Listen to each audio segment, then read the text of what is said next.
10절까지 제가 봉독해 드리겠습니다.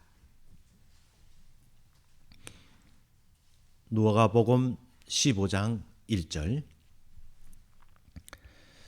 모든 세리와 죄인들이 말씀을 들으러 가까이 나아오니 바리새인과 서기관들이 수군거려 이르되 이 사람이 죄인을 영접하고 음식을 같이 먹는다 하더라. 예수께서 그들에게 이 비유로 이르시되 너희 중에 어떤 사람이 양 100마리가 있는데 그 중에 하나를 잃으면 99마리를 덜에 두고 그 잃은 것을 찾아내기까지 찾아다니지 아니하겠느냐. 또 찾아낸 적 즐거워 어깨에 메고 집에 와서 그 벗과 이웃을 불러 모으고 말하되 나와 함께 즐기자. 나의 잃은 양을 찾아내었노라 하리라. 내가 너에게 이르노니 이와 같이 죄인 한 사람이 회개하면 하늘에서는 회개할 것 없는 의인 99으로 말미암아 기뻐하는 것보다 더하리라. 어떤 여자가 10 드라코마가 있는데 하나를 잃으면 등불을 켜고 집을 썰며 찾아내기까지 부지런히 찾지 아니하겠느냐. 또 찾아낸 적 벗과 이웃을 불러 모으고 말하되 나와 함께 즐기자. 이런 드라코마를 찾아내었노라 하리라. 내가 너에게 이르노니 이와 같이 죄인 한 사람이 회개하면 하나님의 사자들 앞에 기쁨이 되느니라. 아멘. 이것은 하나님의 말씀입니다.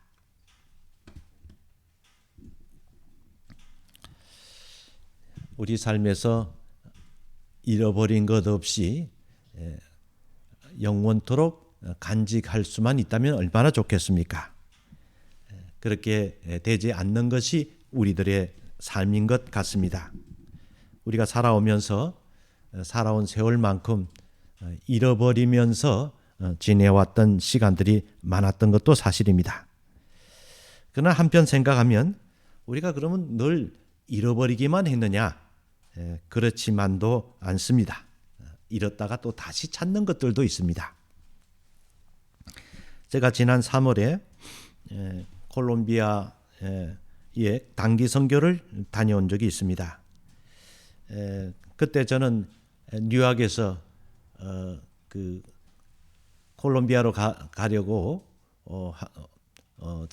그 비행기를 탔는데 중간에 플로리다 공항에 한번 내려서 비행기를 갈아타야 했습니다. 짐을 챙겨가지고 여행용 가방 하나 하고 서류 가방 하나 하고 그 2개의 짐을 가지고 다녔습니다. 그러니까 다음 비행기 타기까지 좀 시간의 여유가 있었어요. 항공 티켓을 제가 중간에 발급받기 위해서 서비스 센터를 잠깐 들렸다가 같이 가는 일행과 함께 저녁 식사를 하려고 이제 갔는데요. 문득 보니까 제가 메고 다니던 서류 가방이 안 보이는 겁니다. 제가 순간적으로 당황했습니다. 분명히 내가 어깨를 메고 온 것 같은데 보니까 가방이 없는 거예요. 그래서 어디에 뒀나 한참을 생각하고 또 가방이 있을 만한 곳을 찾아보았지만 찾을 수가 없었습니다. 문제는 그 가방 안에 중요한 것들이 있어요. 집 열쇠, 자동차 키뿐만 아니라 아이패드, 이런 제가 그동안에 사용했던 그런 내용들이 담겨 있는 중요한 것들이 있는 가방이었습니다. 그래서 이 공항 경찰에 분실물 신고를 했습니다. 그 공항 경찰이 이런 얘기해요.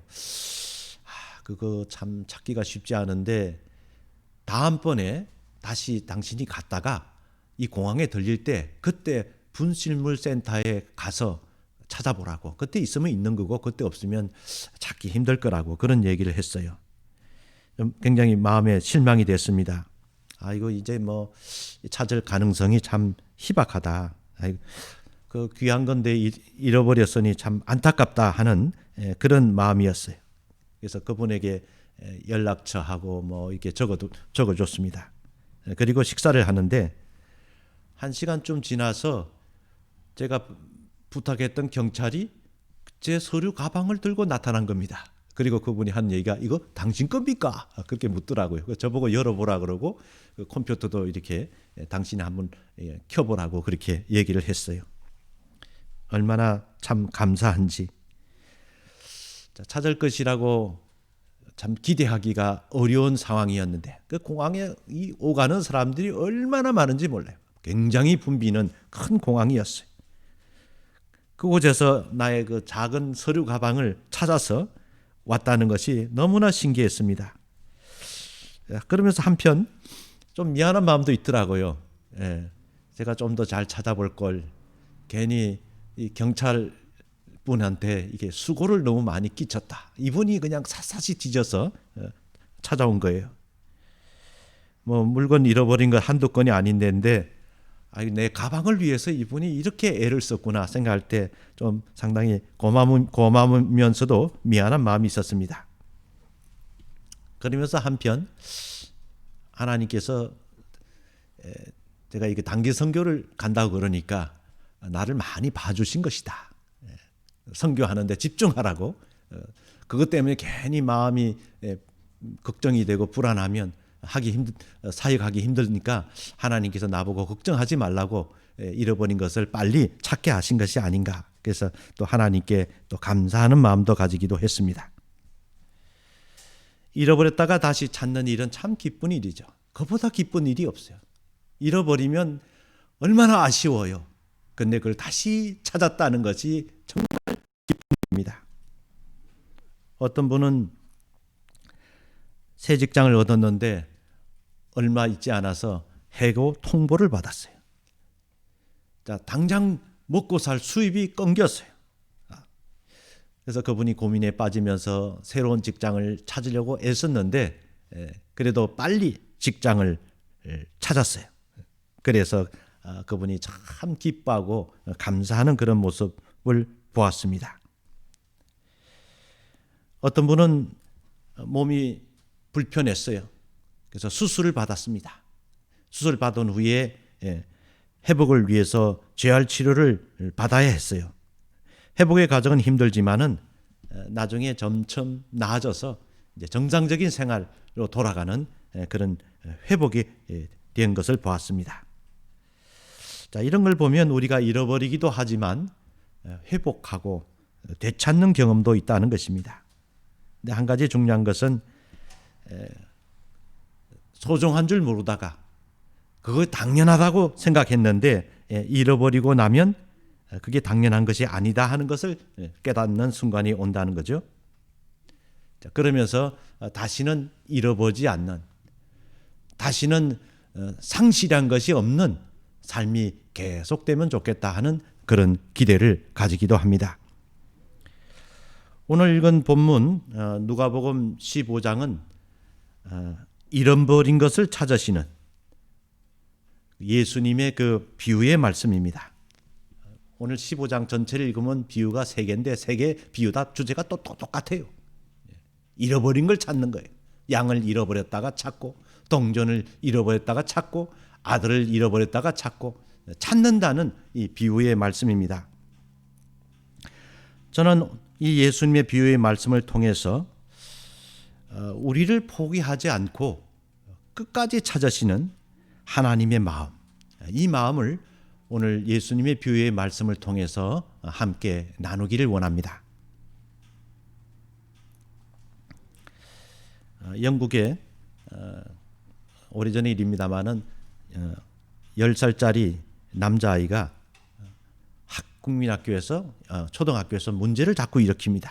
뭐 물건도 훔치고 또 반 아이들과 또 다투기도 하는 행동을 반복합니다. 학교 교장이 부모를 불러서 이 아이가 지금 학교에서 문제를 많이 일으키고 있다. 이대로 가다가 이 아이를 지금 퇴학시켜야 되는데 기회를 주겠다. 이 아이에게 심리 치료를 좀 받게 하라고 그렇게 권했습니다. 그래서 그 아이가 심리 치료를 받게 됩니다. 그런데 그 아이와 대화했던 치료사는 그 아이의 문제가 무엇인지를 파악하게 되었어요. 자, 그 당시에 그 아이가 2살, 3살 때 2차 세계전이었습니다. 전쟁이 일어나니까 아버지는 군대로 징집돼서 가야 했고, 그리고 어머니는 그 아이와 형이 있는데 두 아이를 키우면서 가정일을 하기, 생계를 꾸려가기가 힘들었어요. 그래서 결국 고모댁에 두 아이를 맡겼어요. 자, 그 고모댁에 맡겼는데 그 집 그 고모부가 굉장히 그 군대식으로 엄한 분이었어요. 그러니까 두 아이를 그냥 잡은 거예요. 군대식으로 막 훈련시키고 막 엄하게 이렇게 한 거예요. 자, 그 아이는 어렸기 때문에 어쩔 수 없이 가정의 그 엄격한 분위기 때문에 어쩔 수 없이 거기서 이제 몇 년간을 보내게 됩니다. 그리고 이후에 아버지도 돌아오고 또 가족들이 다시 함께 살게 됩니다. 근데 문제는 이 아이의 성장 과정 속에 결핍된 부분이 있더라는 것입니다. 자, 2살, 3살 한참 어리광도 부리고 때도 쓰고 하는 그런 나이인데 그걸 못한 거예요. 너무 막 엄격하게 무섭게 그렇게 하니까 그 시기를 못 가진 겁니다. 그래서 그 치료사는 부탁하기를 부모에게 무조건 이 아이를 이해하고 수용해 주라고 한 거예요. 아이가 막 정말 유치한 짓 하고 애기 짓 하고 그래도 다 받아주라는 거예요. 야단치지 말라는 겁니다. 그리고 나서 그 아이가 변화가 생겼다고 그럽니다. 그 아이에게 그 어린 아이 쪽에 해야 될 행동들, 그런 행동들을 그때 나타나더래요. 그걸 다 받아주고 나니까 아이가 괜찮아지면서 나중에는 학교에서 공부를 꽤 잘하는 아이가 됐다고 합니다.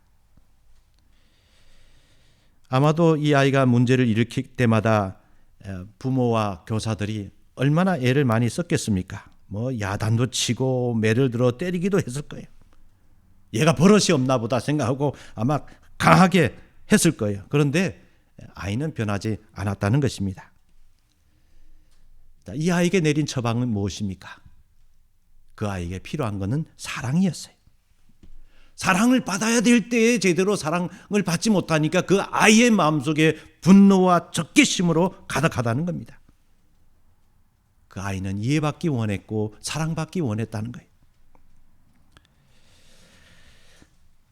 자, 오늘 예수님께서 비유로 말씀하시는 상황이 있습니다. 예수님의 말씀을 듣기 위해서 세리들과 죄인들이 예수님께 나왔어요. 그리고 예수님은 그들과 함께 밥을 먹으셨어요. 자, 이것을 본 바리새인과 율법 학자들이 예수님께 트집을 잡습니다. 저 사람들은 죄인인데 어째서 저런 사람들하고 당신이 같이 식사를 합니까? 자, 세리는 민족 반역자들이라고 취급합니다. 로마 정부에 빌붙어서 세금을 부과해서 그리고 그것을로 착취해서 살아가는 사람들이었고요. 그리고 이 죄인들은 정한 율법을 지키지 못해서 죄인이 된 사람들이에요. 자, 이들은 소외된 사람이고 또 손가락질 받는 사람들이었어요. 그래서 이 바리새인들은 예수님께 이 사람들하고 어울리지 마십시오. 이 부정한 사람들하고 좀 거리감을 두셔야 됩니다. 그럴 때 예수님께서 오늘 이 비유의 말씀을 들려주신 것입니다. 예수님이 이렇게 말씀하셨어요. 너희 중에 어떤 사람이 양 100마리를 가지고 있는데 그 중에 한 마리를 잃어버렸다. 한 마리 양을 잃어버린 목자는 99마리의 양을 덜어두고 잃어버린 한 마리 양을 찾기 위해서 나섰다. 그가 마침내 잃어버린 한 마리의 양을 찾아서 너무 기뻐해서 벗과 이웃 사람들을 불러서 잔치를 벌였다. 자, 나와 함께 즐기자. 나의 이런 양을 찾았다. 이렇게 기뻐했다는 겁니다. 그래서 예수님이 이렇게 말합니다. 천국에서는 회개할 것 없는 99보다 회개하는 죄인 한 사람을 두고 더 기뻐할 것이다.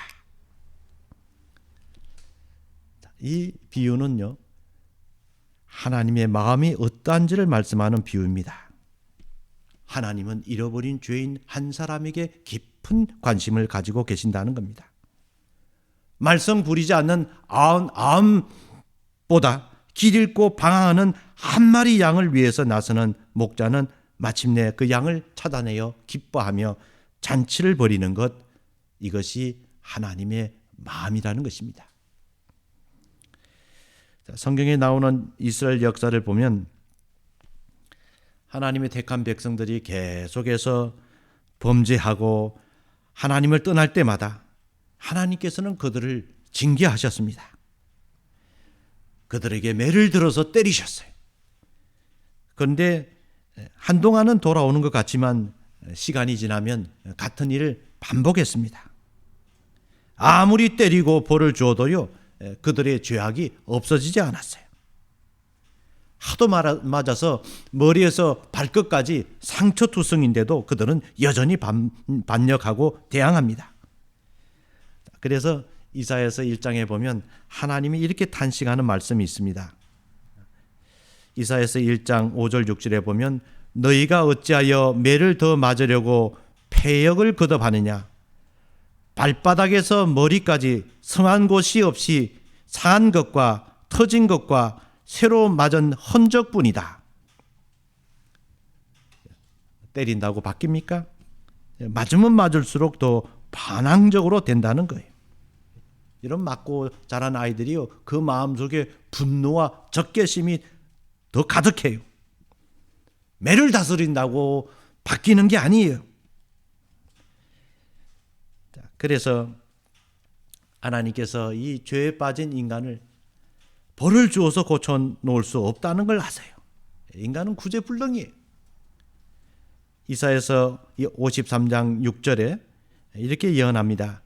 우리는 다 양 같아서 그릇 행하여 각기 제 길로 갔거늘 여호와께서는 우리 모두의 죄악을 그에게 담당시키셨도다. 우리는 다 길을 잃고 헤매는 양과 같다는 거예요. 잘못된 길로 가는데요, 자기가 잘못된 길로 가는지조차 모른다는 겁니다. 이대로 두면 다 망하는 거예요. 목자를 떠나서 길을 잃은 양은 결국 죽음밖에 없어요. 사나운 짐승에 잡혀 먹든지 낭떠러리에 떨어져 죽든지 굶어 죽든지 그밖에 없는 운명이에요. 그런데 하나님께서 길 잃은 양과 같은 우리를 위해서 독생자 예수 그리스도를 보내셨어요. 하나님이 이 세상을 이처럼 사랑하사 독생자를 보내셨으니 이는 그를 믿는 자마다 멸망치 않고 영생을 얻게 하려 하심이라. 어찌할 수 없는 죄인, 자기 스스로 죄의 길에서 벗어날 수 없는 죄인인 우리를 위해서 예수님이 대신해서 죽으신 거예요. 이것이 우리를 위한 하나님의 사랑이라고 말씀합니다. 너무 사랑하니까요, 우리를 위해서 독생자가 대신해서 죽으셨어요. 그래서 우리를 구원해 내신 거예요. 오늘 말씀하시는 이런 양을 찾는 목자의 비유는 잃어버린 우리를 찾으시는 하나님이십니다. 길을 못 찾으니까, 헤매고 있으니까 대신 가서 찾아내신 거예요. 99마리는 덜에 두고 잃어버린 한 마리를 찾으시는데 그 한 마리의 가치가 얼마나 귀하다는 것을 말씀합니다. 그만큼 위험 부담이 크다는 말이에요. 그래서 잃어버린 그 양을 찾는 그 목자는요, 사랑이 아니고는 이해할 수 없다는 것입니다. 너무 소중한 존재이기 때문에 그만한 리스크를 안고 찾으시는 겁니다. 그 다음 비유에 보면 어떤 여자가 10 드라코마를 가지고 있는데 그 중에 하나를 잃어버린 비유를 말씀하고 있습니다. 자, 이 비유에서는요, 동전 하나를 잃어버린 것 때문에 그 여자가 막 부산하게 집안일을 하고 있습니다. 왜냐하면 쉽게 찾아지지 않기 때문이에요. 작은 동전이기 때문에 눈에 잘 띄지 않아요. 그래서 등불을 켜고 막 방을 쓸고 막 온통 집안을 샅샅이 뒤치며 다녔어요. 대충 해서 찾을 수가 없다는 겁니다. 구석구석 살펴보면서 온 집안을 다 뒤집어 놓았어요. 동전 하나 찾을 때까지 그렇게 샅샅이 찾는 수고를 했다는 것입니다. 자, 만일에 동전이 의식이 있다면, 아이 주인이 저렇게 나를 찾느라고 수고하는데 내가 제 발로 나가서 나 여기 있어 하고 나를 알리면 좋겠다. 자, 그런 생각을 할지 모르겠지만 이건 불가능한 일이죠. 동전이 할 수 있는 일은 아무것도 없어요. 동전이 스스로 1인치도 옮길 수 없어요. 주인의 열심만이 동전을 찾을 수 있다는 것입니다. 주인이 포기하지 않고 끝까지 찾아야 찾아질 수 있다는 거예요. 예수님은 죄인 취급하며 버려진 그들을 찾으시는데요. 하나님 마음이 그와 같아요. 사람들은 내버리길 좋아하고 죄인이기 때문에 죄인 취급하여 멀리하길 원하지만 하나님은 그런 분이 아니시라는 것입니다. 오늘 우리가 직면하고 있는 이 시대적 상황은 우리 믿음에 대해서 도전받는 시대를 살아가고 있습니다. 이제는 우리가 마음껏 나와서 예배도 드리고 정말 함께 성도의 교제도 나누고 함께 모여서 공부하고 기도하는 모임을 자유롭게 가졌지만은 이제는 그런 모임을 갖기가 참 어려운 시대예요. 많은 분들이 점점 믿음에서 떨어져 가는 이런 상황입니다. 그래서 이 코로나가 끝나고 나서 과연 얼마나 성도들이 정상적인 믿음으로 돌아올지를 걱정하는 시대가 되었어요. 예수님께서 이런 말씀하셨어요. 인자가 올 때에 세상에서 믿음을 보겠느냐. 예수님이 와서 보니까요, 정말 믿음 있는 사람을 찾아보기가 쉽지 않다는 거예요. 끝까지 믿음을 지키면서 하나님을 섬기는 사람들이 얼마나 되겠냐 하는 것입니다. 그러나 하나님은 우리를 변함없이 사랑하십니다. 우리가 본래 잘 넘어져요. 잘 상해요. 잘 낙심해요. 그런데 선한 목자 되시는 주님은 포기하지 않는다는 거예요. 본래 양은 길을 잘 잃어버려요. 동전은 잃어버리기 쉬워요. 그런데 포기하지 않는다는 거예요. 끝까지 찾는다는 거예요. 그리고 마침내 찾아낸다는 것입니다. 오늘도 하나님은 우리를 향해서 부르시고 계시고 또 찾고 계시고 회복하시길 원하십니다. 오늘도 우리가 하나님의 그 사랑 안에 살아간다는 것, 우리의 연약함을 아시고 우리를 붙드시고 계신다는 것, 우리가 잊지 않고 기억하며 하나님을 향한 믿음을 지키는 우리 귀한 성도님들의 삶 되시기를 간절히 축원합니다. 기도하겠습니다. 거룩하신 하나님, 오늘도 저희의 삶을 붙들어 주시고 저희들이 때로는 길을 잃어버리고 방황할지라도 저희들 홀로 버려두지 아니하시고 선한 목자 되셔서 저희들의 걸음을 인도하여 주시고 저희로 하여금 하나님 품 안에 거할 수 있도록 늘 붙들어 주시기를 기도합니다. 저희들의 믿음이 약해지고 희미해질 때마다 주님께서 저희들을 강하게 붙들어 주셔서 저희의 마음이 요동치 않도록 함께하여 주시고 하나님을 향한 저희들의 믿음을 지킬 수 있는 성도들이 될 수 있도록 인도하여 주시옵소서. 우리 구주 예수님의 이름으로 기도하옵나이다. 아멘.